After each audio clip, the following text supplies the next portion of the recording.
கிறிஸ்துவுக்குள் பிரியமானவர்களே, இந்த நாளுக்கான மாலை நேர மன்னா யூதா நிருபம் 20வது வசனம். யூதா 20 ஜூன் 20.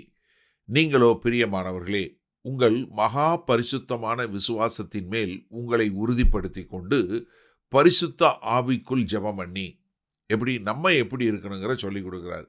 இதுவரைக்கும் அவங்க எப்படின்னு சொல்லி கொடுத்துட்டு இனி நம்ம எப்படி வாழணும்னு சொல்றாரு.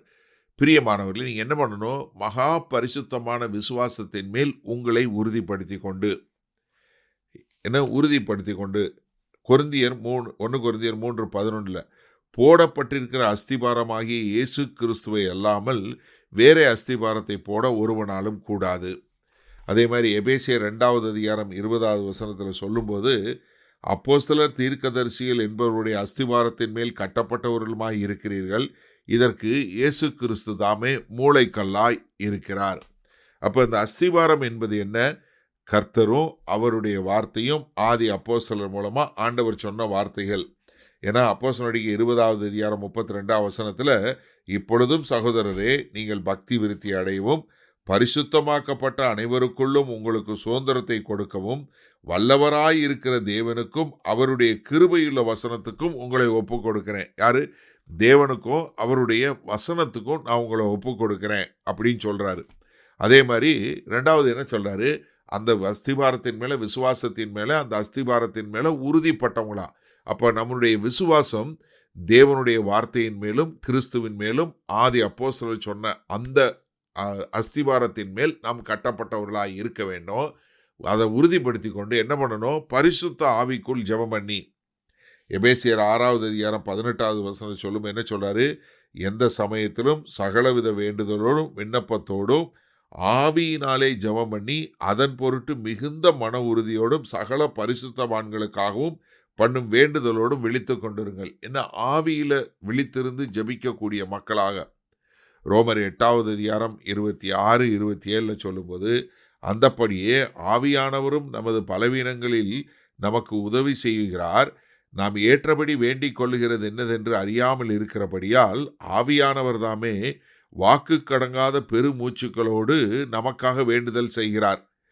ஆவியானவர் தேவனுடைய சித்தத்தின்படி பரிசுத்தவான்களுக்காக வேண்டுதல் செய்கிறபடியால் இருதயங்களை ஆராய்ந்து பார்க்கிறவர் ஆவியின் சிந்தை இன்னதென்று அறிவார்.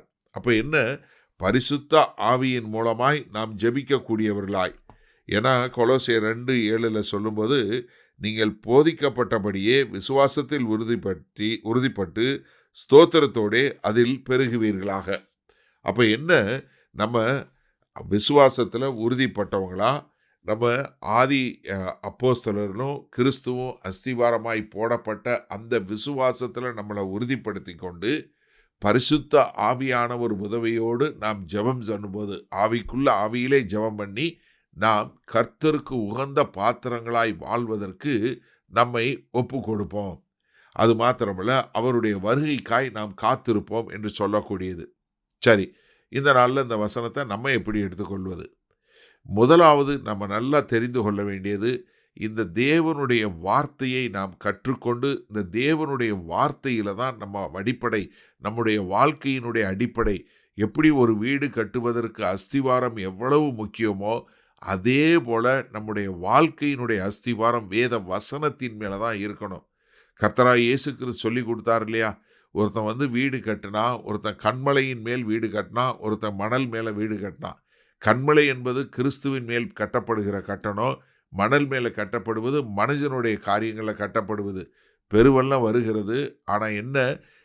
கன்மலையின் மேல் கட்டப்பட்ட கட்டடம் ஒன்றும் ஆகிறதில்ல, ஆனால் மணலில் கட்டின கட்டடம் ஒன்றும் இல்லாமல் போயிடும். அப்போ எனக்கு அருமையானவர்களே, நம்ம மிக தெளிவாக தெரிந்து கொள்ள வேண்டியது, இந்த வேத வசனங்களை கற்றுக்கொண்டு இந்த வேத வசனத்தின் அடிப்படையில் நாம் ஸ்திரமாய் கட்டப்பட வேண்டும். இதைத்தான் கர்த்தர் நம்மகிட்ட எதிர்பார்க்கிறார். அதற்காகத்தான் நம்ம திரும்ப திரும்ப இந்த வார்த்தைகளை மிக விளக்கமாக ஆழமாக நம்ம சொல்லி கொடுக்கிறோம். ஏனென்றால் நாம் கட்டுகிற கட்டடம் கிறிஸ்துவின் மேலும் ஆதி அப்போஸ்தலர் சொன்ன உபதேசத்தின் மேலும் கட்டப்பட்டதாய் இருக்க வேண்டும். ஆவியில ஜெபம் பண்ணி. ஏன்னா நம்முடைய ஜெபம் என்ன?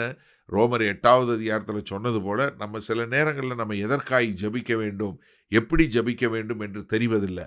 ஆனால் பரிசுத்த ஆவியானவர் நமக்குள்ள வாசமாக இருக்கிறார். நாம் தான் அந்த தேவனுடைய ஆவியானவர் வாழுகிற தேவனுடைய ஆலயமாய் இருக்கிறோம். அதனால் அந்த ஆவியானவர் வழிநடத்தக்கூடிய காரியங்களை கேட்டு அவர் ஜெபிக்க சொல்லக்கூடிய காரியங்கள், யாருக்கு எப்போ எதற்காக ஜெபிக்க சொல்லுகிறாரோ அதை கேட்டு நாம் ஜெபிக்கிறவர்களாய் வரும்போது நாம் கர்த்தருக்கு நல்ல ஒரு உகந்த பாத்திரங்களாய் கர்த்தர் விரும்புகிற காரியங்களை செய்து அவருடைய வருகைக்காய் நித்திய ஜீவனோடு நாம் காத்திருப்போம். செய்வோமா? அப்போ வேத வசனத்தில் கற்றுக்கொள்வதில் நாம் ஆர்வமாய் இருப்போமா? மகா கிருபையும் இரக்கம் நிறைந்த எங்கள் அன்பின் தகப்பனே, விசுவாசத்தில் உறுதிப்படுவது தேவனுடைய வார்த்தையின் மூலம்தான். அந்த வார்த்தையை கற்றுக்கொண்டு விசுவாசத்தில் உறுதிப்பட்டு உம்முடைய வருகையை எதிர்நோக்கி காத்திருக்கிற பரிசுத்தவான்களாய் இந்த பூமியில் ஜனிப்பித்திருக்க எங்களை முழுமையாய் ஒப்புக் கொடுக்கிறோம்.